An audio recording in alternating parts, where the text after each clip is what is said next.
I could do a kit review. I mean, I've got, I bought this jacket, it's Alpine Stars Andes, and it costs 100 quid from the MCN motorcycle of festiveness, or whatever they call it these days. And that's been brilliant. I mean, I did find, I took the liner out because it's summer and, you know, soon put that bugger back. Anyway, first day or so, scything rain. The outer case does leak after so many miles of torrential rain, but there's a impervious membrane in it which doesn't leak. But then there's very little lining between that membrane and you. So if you got cold rain, you do get chilled, and I felt a bit chilled. So I put the liner in and that was fine. I've got the liner in now. I probably shouldn't have it in, but anyway, I'll just take it out. So this jacket has been absolutely exceptional, fantastic, brilliant.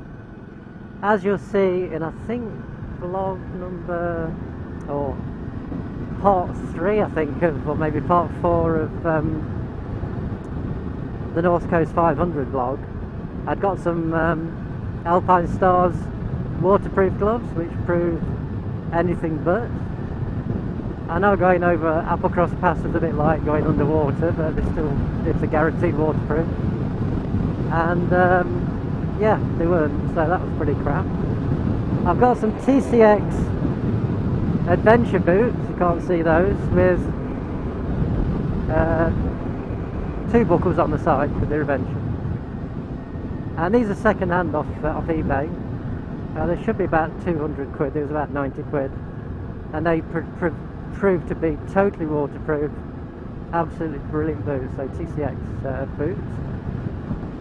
All I've got is just cheap cargo pant type things, Kevlar with armour in the knees and hips, and that's not ideal in itself, but I used Aldi's waterproof over trousers and they proved 100% reliable too, so well done Aldi to you. For 10 quid they are amazing, and I've got the pair rolled up in my top box now as we speak, just in case.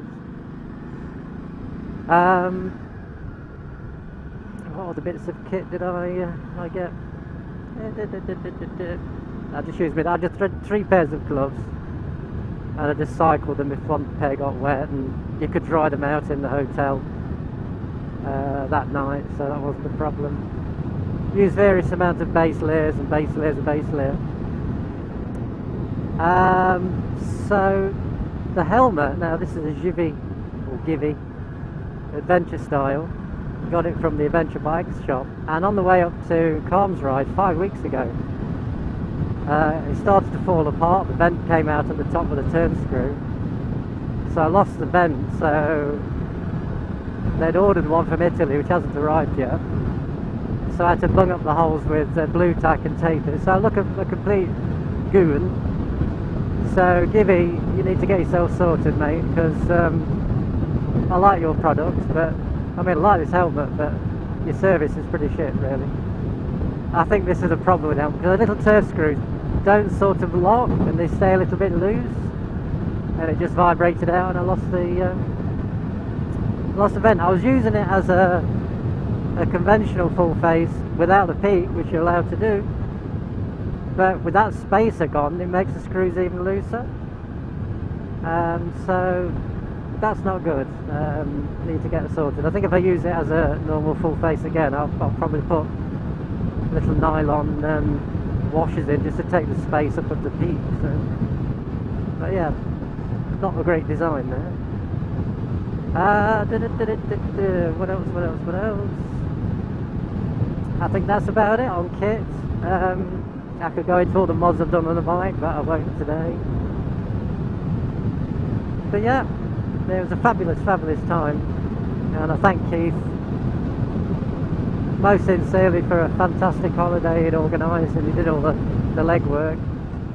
Booked in some pretty good hotels, Keith, well done. We did opt for the cheaper option of the youth hostels, which in retrospect they're not much cheaper than a hotel, to be honest, so I wish we hadn't bothered on that one. But you know, you learn from your experiences. And thank you everybody else for making it an adventure and a holiday to remember. It was absolutely fantastic. The weather didn't really dampen it, the scenery and the roads made up for it. If you can catch it when it's dry and sunny, then it must be, well, there can't be anywhere better to ride, I would have thought. But it is Scotland, so you've got to take the rough with the smooth. Right, I'm going to now juice up. And that was not a metaphor.